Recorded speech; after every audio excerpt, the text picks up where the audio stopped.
Mistulang bonggang karaoke venue ng mga Pinoy ang MOA Arena sa pagbabalik Pinas ng Danish band na Michael Learns to Rock. Napuno ng nostalgic feels ang Tuesday night ang mga nanood sa Encore All the Hits ng 90s band na MLTR. Nang tumugtog na ang classic hits ng banda na binubuo ni Yacha, Court Miquel, buong pusong nakising-along ang mga Pinoy.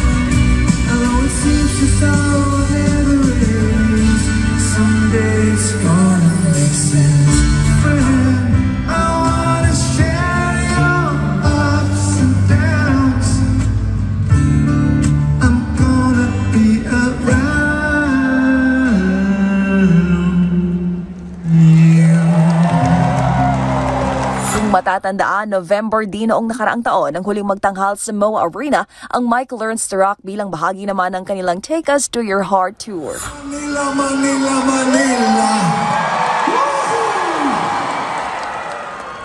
So good to be back.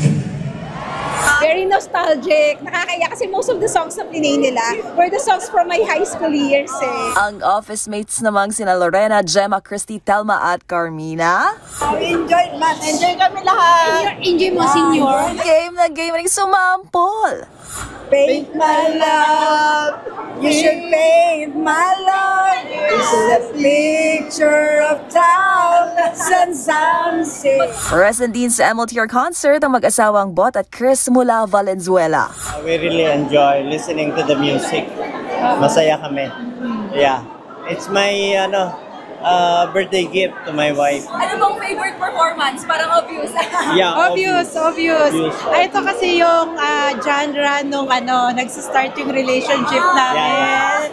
Kaya talaga, Paint My Love, Take Me to Your Heart, yan, mga all-time favorite. Lalo namang lumakas ang hiyawan ng bumaba sa stage ang bokalistang si Yacha.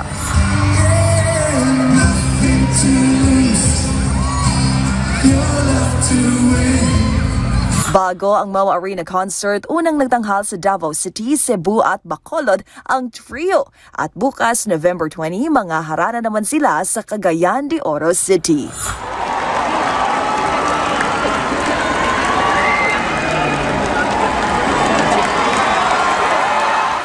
Para sa MBC TV Network News at Showbiz Angel ng DZRH TV, una sa Pilipinas, una sa Pilipino.